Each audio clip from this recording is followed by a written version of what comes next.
देता है। नहीं इधर ही कर लें। फैसल चोई साहब, तौहीन इलेक्शन कमीशन का फवाद चोई साहब के खिलाफ मुकदमा जो है वो बना था, क्या उसमें सर आज इन्होंने पिंडी हाई कोर्ट में भेजा है कि वहाँ पे कर लें और वो अडयाला में उसका ट्रायल चल रहा है, तो वो हम उसमें पेश भी हो रहे हैं, पेश कल भी है तो करेंगे उसको। तो पहले इस पे अडयाला रावलपिंडी बेंच क्यों भेजा है? यहाँ पे भी तो पहले समाअत होती रही है। देखिए अदालत वो भी है, अदालत ये भी है, हमने पेश होना है जहाँ पे भी कर। चोई साहब, दूसरा ये बताया कि चोई साहब फवाद चोई साहब जो हैं वो पीटीआई के लिए उनकी राहें जो है वो हमवार होती नज़र आ रही हैं कि नहीं? सियासी सवालात के जवाब मैं नहीं देता। और बाकी जो आपका घर का जो मामला चल रहा है उसमें आप घर का मामला घर में सेट करेंगे, आपसे थोड़ी बात करेंगे।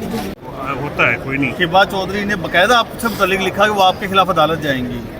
तो यार बात यह है कि वो परेशान होती है, बहन मेरी इशू क्या है? बड़ी बहन कर लेंगे घर में। आप तो नहीं इलेक्शन लड़ना चाहते, आप इलेक्शन नहीं लड़ रहे। मैं तो वकील हूँ यार, मैं तो वकालत ही करना चाहता हूँ। अच्छा, तो ये बताइएगा कि इलेक्शन में क्या आपको लगता है कि साबिक चेयरमैन पीटीआई हिस्सा लेंगे, जिस तरह से उनका केस बढ़ रहा है, आगे जा रहा है? देखिए पाकिस्तान तहरीके इंसाफ या जो भी जमात नून लीग को टफ टाइम देगी, जो कैंडिडेट आज़ाद हसीयत में भी उनको टफ टाइम देंगे, उनको ये वॉक ओवर जो है वो देने के लिए नून लीग को उन्होंने जेल में रखा है। फवाद साहब का क्या कसूर है? सिर्फ ये कसूर है कि वो इलेक्शन आज लड़े तो हैंड्स डाउन जीत जाता है, सिर्फ इस वजह से उसको पाबंद सलासल रखा हुआ है ना, और उसका क्या गुनाह है? ठीक है, हालांकि वो तो जहांगीर तरीन साहब के बहुत नहीं, वो जो भी बात है जहांगीर तरीन साहब का या किसी का भी बात है, बात यह है कि अगर आपने ये बात करनी है तो आप एक हतमी, आपने अगर इलेक्शन इस तरह से करवाने हैं, इस इलेक्शन को मानेगा कोई? इस तरह से इलेक्शन थोड़ी होता है। नहीं, जिस जमात में फवाद साहब हैं आईपीपी में, वहाँ पे तो बड़ी सहूलियत है। मैंने तुम्हें ये कहा ना कि तुम लोग बड़े हतमी नतीजे पे जल्दी पहुंच रहे हो और बारो कर रहे हो। सवाल एक दफ़ा होता है, अब कोई और सवाल करो।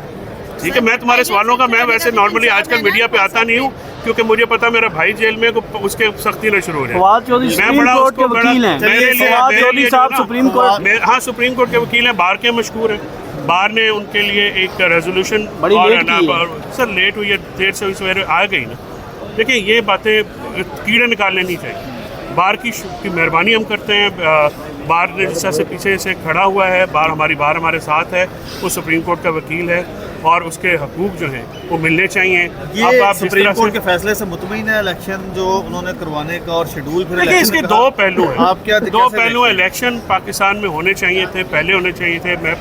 मेरी ख्वाहिश थी कि पिछली सुप्रीम कोर्ट अपने फैसले पे इस तरह पैरा देती, तो उस पहलू को लेके तो आपको सुप्रीम कोर्ट को अप्रिशिएट करना चाहिए कि उन्होंने सुप्रीम कोर्ट ने पैरा नहीं दिया। नहीं, उन्होंने कमजोरी का मुजाहरा किया ना, जिसकी वजह से ये हुआ।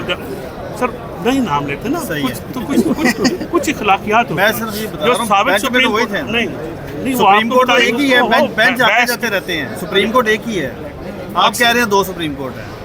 सर आप, मैं नहीं कह रहा, मेरे मुंह में अल्फाज ना डालें। आप बड़े साफी हैं, आप बड़े साफी हैं। अच्छा, आप सवाल को, आपने सवाल किया, मुझे जवाब भी नहीं देने। अब दें, आप नहीं देने दे। सर मैंने तो आपको कहा, मैंने आपको कहा है कि पिछली सुप्रीम कोर्ट का जो बेंच था, जो चीफ जस्टिस थे, जो पिछले चीफ जस्टिस थे, उनको पैरा देना चाहिए था। बुज़दिली का मुजाहरा किया गया। उस लिहाज से तो इसका पहलू जो देखें तो ये ठीक है कि सुप्रीम कोर्ट ने अपने फैसले के ऊपर इम्प्लीमेंट के लिए पैरा दिया, लेकिन जिस तरीके से ये पिटीशन टेकअप हुई है वो बड़ी ऑब्जेक्शनेबल है।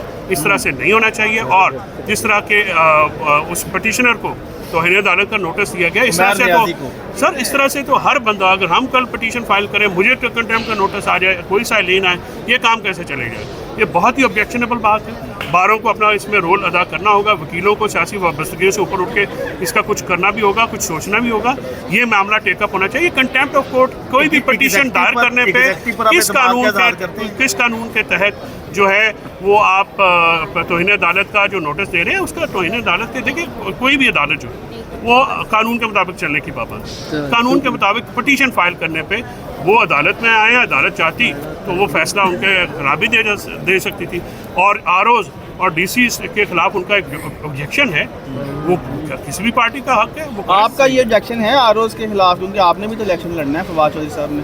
देखिए मुझे आरओज का अगर ऑब्जेक्शन जब हुआ, जिस दिन भी हुआ, तो मुझे भी पता है कहाँ पे जाना है और कैसे करना है। I will do that. Thank you sir. और 128 किलोमीटर लंबी रोड है। अवामी बहबूद के मंसूबे बनाने पर इलेक्टेड लोगों को अगर नैब के नोटिस मिलने हैं तो बिस्मिल्लाह, अच्छा 100 दफ़ा करें। फैसल भाई ये बताइएगा कि क्या फवाद चौधरी साहब अब इलेक्शन लड़ने जा रहे हैं? जेल से फवाद साहब को लड़ना पड़ा, जेल से भी लड़ेंगे इंशाल्लाह। पहली कोशिश और यही है कि वो बाहर आके लड़ेंगे अपनी सीट से, बिल्कुल वो इलेक्शन लड़ेंगे भी और उनके इलेक्शन जो है वो हम जिताएंगे भी और इंशाल्लाह वो अपनी सीट को अपने लोगों की जैसा खिदमत उन्होंने की है, जैसा तरक्की का सफ़र एक आगाज़ उन्होंने किया था। देखिए हमारे इलाके में बहुत ज़्यादा तरक्याती काम हुए हैं, लेकिन जिस तरह PDM की हुकूमत आई, PDM की हुकूमत ने आके वो मंसूबे बैन किए, उसमें अस्पतालों के मंसूबे थे, रोड के मंसूबे थे। और भाई किसके टिकट पे इलेक्शन लड़ेंगे ये आपको सरप्राइज देंगे। आप बताएं ना। वो आपका फैसल साहब क्या वो IPP से इलेक्शन वो क्या IPP से वो क्या IPP आप हतमी नतीजों पे जल्दी क्यों पहुंचते हैं? नहीं, उन्होंने कहा एक होते हैं गैर हतमी नतीजा, नहीं, यही ये अर्थ कर गैर हतमी नतीजा।